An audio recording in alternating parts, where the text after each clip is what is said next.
En medio de todas las noticias de esta semana, desde Nicolás Maduro, Venezuela, Trump en Estados Unidos, todo lo que sigue ocurriendo con la política, el próximo cambio de mando, ha llamado muchísimo la atención esta otra información que destacábamos también aquí en ADN, que es la captura de esta banda de estafadores que se hacían pasar algunos por policías, por funcionarios bancarios, incluso por operadores de la Comisión para el Mercado Financiero, y que estafaron a varias personas por montos millonarios. Y queremos conocer más antecedentes, cómo operaron, cómo prevenir además caer en este tipo de situaciones. Está con nosotros y agradecemos la presencia aquí en los estudios de Radio ADN del jefe de la Brigada Investigadora de Delitos Económicos Metropolitana, el subprefecto David Castro. Subprefecto, gracias por estar con nosotros. Buen día. Buenos días. Subprefecto, bienvenido. Mira, partamos por como una de las cosas que ha llamado más la atención, más allá de las personas que se han visto involucradas en esta estafa, que se comienza a hablar de un término que al menos no habíamos escuchado tan seguido. Porque estábamos hablando de la modalidad del cuento del tío, una sofisticación de la modalidad del cuento del tío, y llegamos a hablar del secuestro psicológico. ¿Por qué llegamos a hablar de ese término y por qué este término es tan importante en este caso?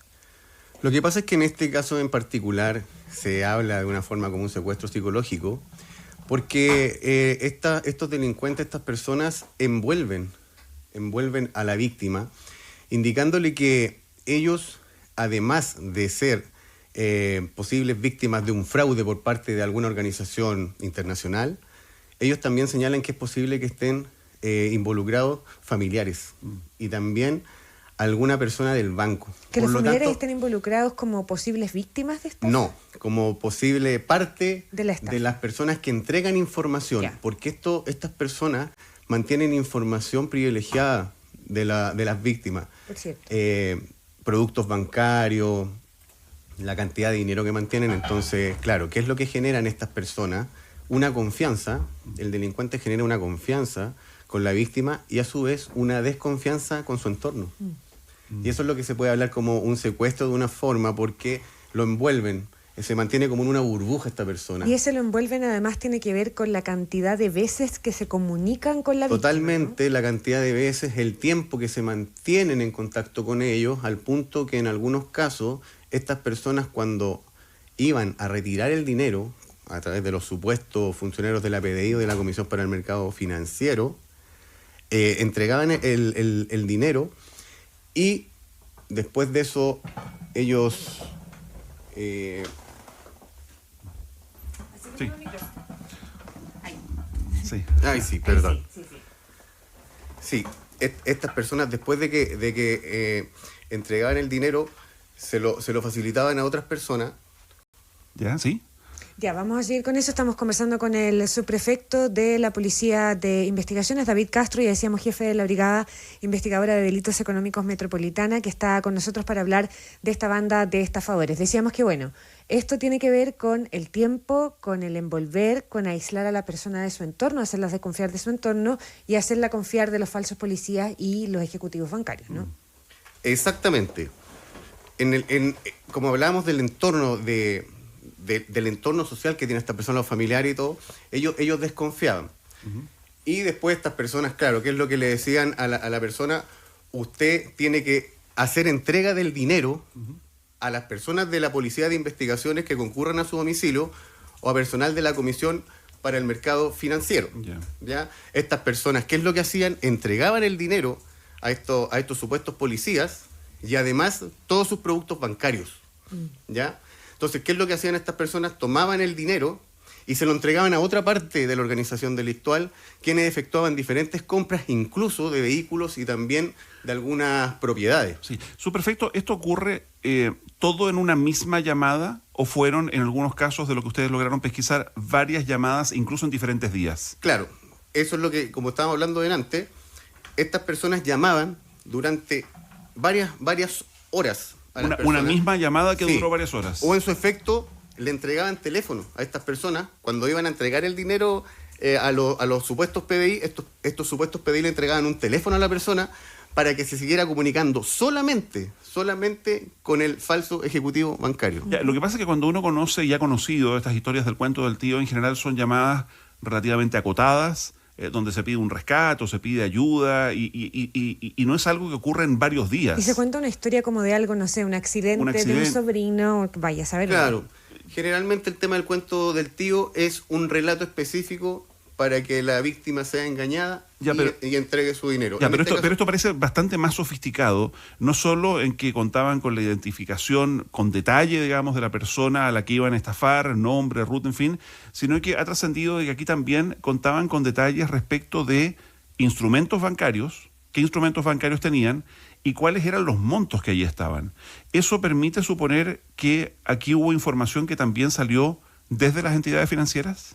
Claro, la verdad que nosotros, como estamos en este momento en una etapa de investigación, es muy probable que existan otras personas que están participando, ya sea puede ser algún funcionario del banco o a lo mejor algún hacker que haya obtenido esta información privilegiada y se la haya vendido a estas personas que son parte de la organización delictual. O sea, ¿hay una vulnerabilidad o una vulneración al menos de la información financiera? Sí, hay una vulneración, pero no, como les digo, esto es una hipótesis, no lo descartamos, pero es probable que pueda estar entre estas cosas, entre un hacker o en su efecto entre algún ejecutivo o funcionario del banco que haya entregado esta información. Ya, porque hasta donde ustedes pudieron determinar en esta investigación, estas personas, los estafadores, contaban con esos datos. Exacto. O sea, sabían cuánto dinero tenía la persona a la cual iban a estafar. Sí, y además de eso, si ustedes se dan cuenta, los montos son muy grandes.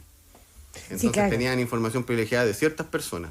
Ahora, subprefecto, a propósito de eso mismo, usted ya ha mencionado desde el día que se informó la detención de estas personas que van a ser formalizadas el domingo, los productos bancarios. Estos falsos policías y estos falsos ejecutivos bancarios iban a las viviendas o se juntaban con las víctimas y siempre habían transferencias en efectivo, siempre se entregaba dinero en efectivo, porque al hablar de producto bancario nosotros lo conversábamos con Mauricio, no sé, pensábamos también que a lo mejor capturaban ciertas claves y se hacían de cuentas corrientes y les decían las vamos a mantener nosotros, las vamos a manejar nosotros hasta que la amenaza de estafa pase.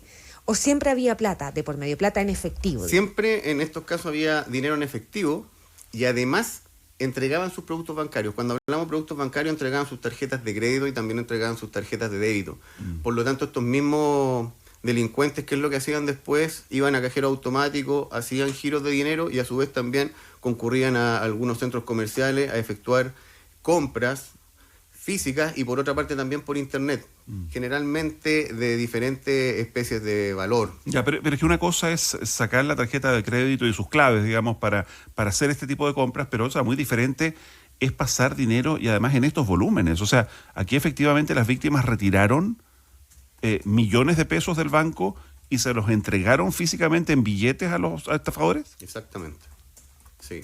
Y nadie sospechó, o sea, nunca se levantó una alerta del banco o de alguna de las otras instituciones. Es algo que se está investigando. Dentro de nuestra investigación estamos viendo eso porque esos son los temas de protocolo de los bancos que hay que verificar cómo actuaron.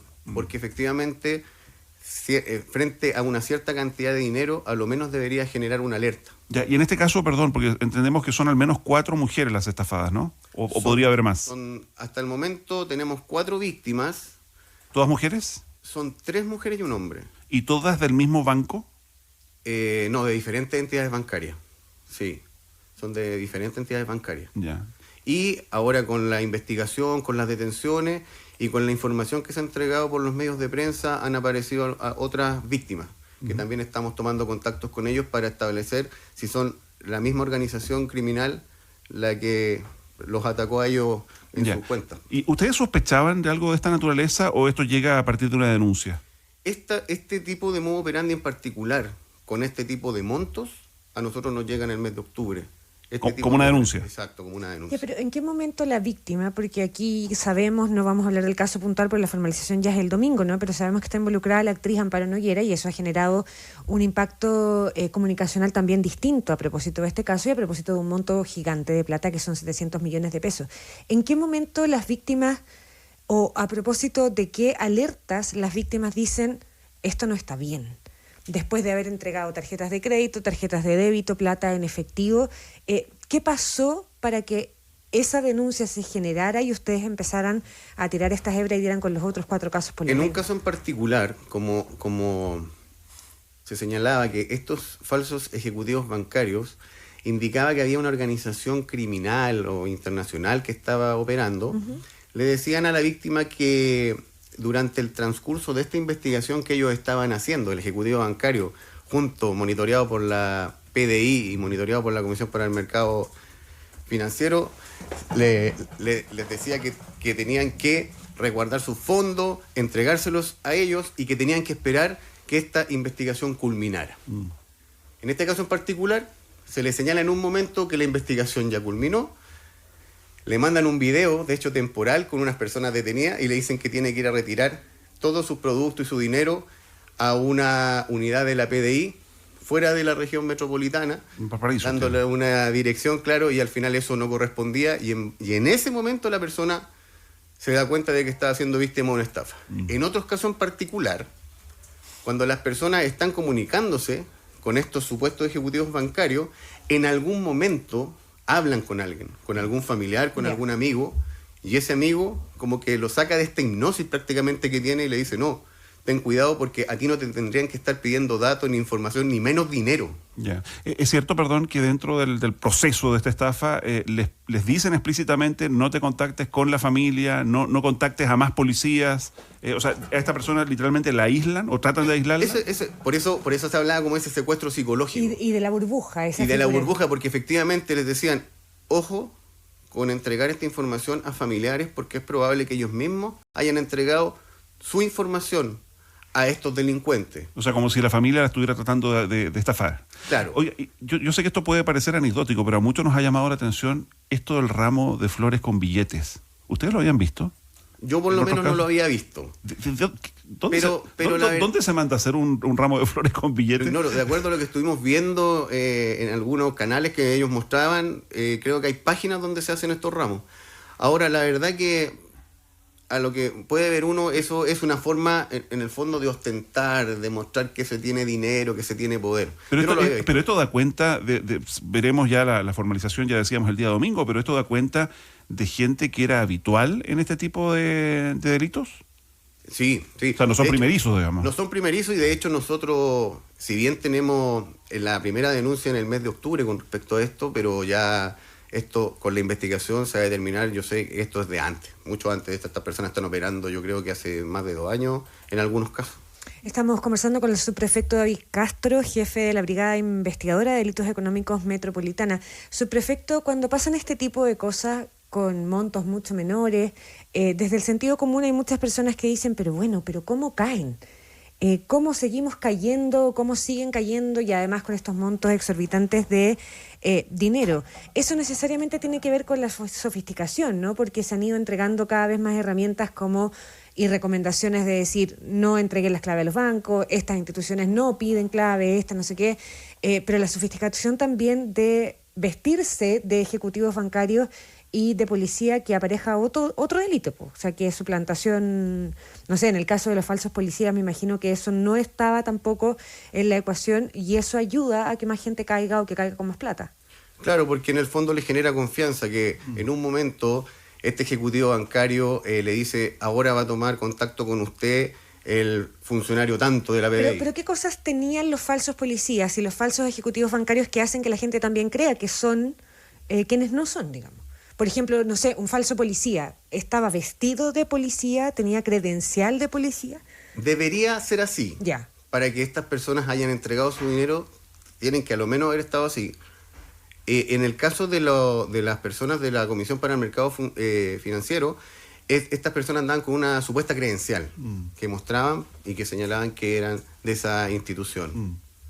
Ahora sí, efectivamente, claro, esto va evolucionando.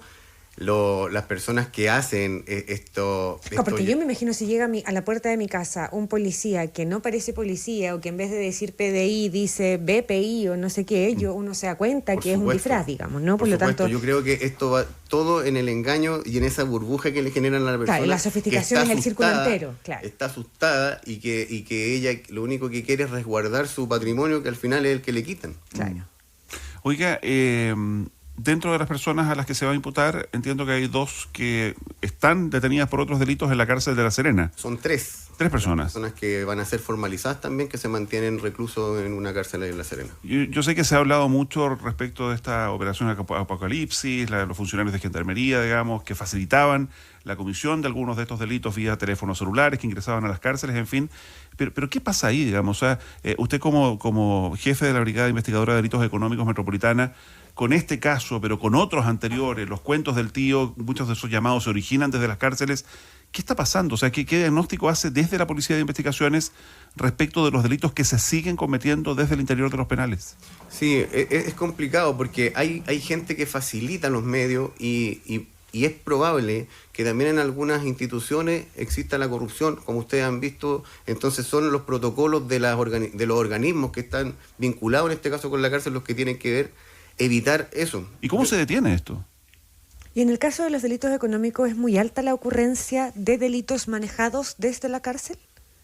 Más que nada en relación a los famosos cuentos del tío con las llamadas telefónicas lo podríamos ver. Perfecto. Esto para nosotros es distinto, porque además de ser el famoso cuento del tío, en este caso como falso ejecutivo bancario, también hay una organización delictual de por medio, que hacen diferentes cosas con el dinero, como comprar bienes, adquirir propiedades, y eso no lo habíamos visto. Es en el fondo una estafa telefónica, pero con montos muy elevados. Y muy sofisticada. Y muy sofisticada. Ahora, en el caso nuestro, en esta investigación en particular, igual se agradece la cooperación de Gendarmería de Chile, porque ellos fueron los que pudieron allanar las celdas y lograr la incautación de teléfonos celulares que estaban siendo utilizados por estos reos que son parte de esta organización delictual. O sea, los llamados, en este caso en particular, ¿todos se hicieron desde la cárcel? Exactamente. Claro. Y las personas, los que estaban en libertad, básicamente policías. son los que concurren a los domicilios. Sí, es que son roles. Hay roles definidos dentro de esta organización delictual. Están los que llaman por teléfono a las víctimas, están los que concurren a los domicilios a retirar el dinero, los que efectúan las transferencias, los giros de dinero, perdón, y las compras de diferentes especies, las personas que también hacen compras de vehículos y hacen compras de propiedades, y a su vez los que quedan, las propiedades y los vehículos quedan a nombre de terceras personas que a lo mejor no tienen antecedentes policiales, no tienen problemas financieros, y esos son los conocidos testaferros, que también son parte de toda esta organización. Ya. Cuando se dio a conocer el que se haya desbaratado esta organización, además del famoso ramo de flores con billetes, veíamos un montón de billetes ahí como evidencia sobre la mesa, pesos, dólares, se mostraron relojes también y una serie de otros objetos.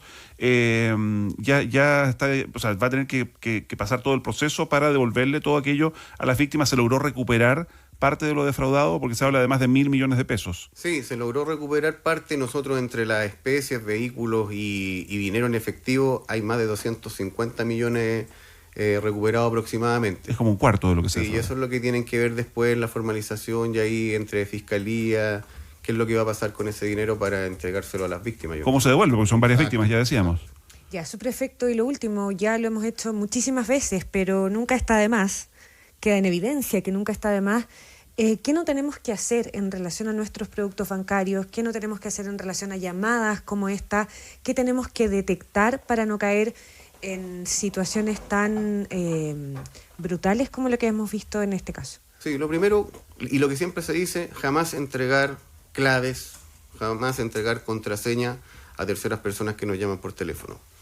Cuando uno recibe un llamado telefónico, no se debe asustar, tiene que mantener la calma, hablar con la persona, pero si ya esta supuesta persona empieza a manifestar que necesita que le entreguen antecedentes de algún familiar, o que necesita que le entreguen antecedentes de sus claves, o de que hay un fraude de por medio y que es necesario obtener cierta información, ahí sí se debe cortar la llamada y hacer las consultas directamente con el ejecutivo, si es que sabe quién es, o en su efecto con el banco directamente, para poder verificar si esta llamada es o no es efectiva. Ya, lo mismo pasa cuando a uno le dicen hay un familiar que sufrió un accidente, no sé qué, cortar esa llamada y verificar. Claro, lo que pasa es que ellos juegan con los sentimientos. Esto es rápido, tenemos que actuar rápido, necesitamos que nos mande el dinero. Entonces lo que uno tiene que hacer, no cuelgue, uno tiene que actuar con calma y tiene que cortar esa llamada y llamar por teléfono a su familiar. Perdón, ¿Dónde se hacen las denuncias? Las denuncias se hacen en la Policía de Investigaciones, se pueden hacer en Carabineros o a través del Ministerio Público. 133, 134. Sí, no, directamente en nuestros cuarteles. Ya. ¿Ya? En este caso en particular, donde tenemos una estafa grande, es probable que hayan víctimas. Yo les pido que por favor se acerquen a la Brigada de Delitos Económicos ahí de nuestro cuartel de Independencia para que podamos tomar la denuncia o en su efecto para poder a la persona que ya hizo la denuncia orientarlo. Ya. Oye, y en este caso en particular, en momentos en que el delito muchas veces es multinacional o transnacional, acá, ¿solo chilenos? Sí, acá eso igual son puros ciudadanos chilenos los que hicieron este fraude. Ya, y esta hasta ahora es como la banda de mayor sofisticación en este tipo de estafas. Por el momento lo que hemos visto, sí. En este tipo de, tomando en consideración el tipo de estafa, sería la primera banda que estamos viendo. Perfecto. Ya, subprefecto David Castro, jefe de la Brigada Investigadora de Delitos Económicos Metropolitana, muchísimas gracias por venir a ADN hoy. Muchas gracias a ustedes.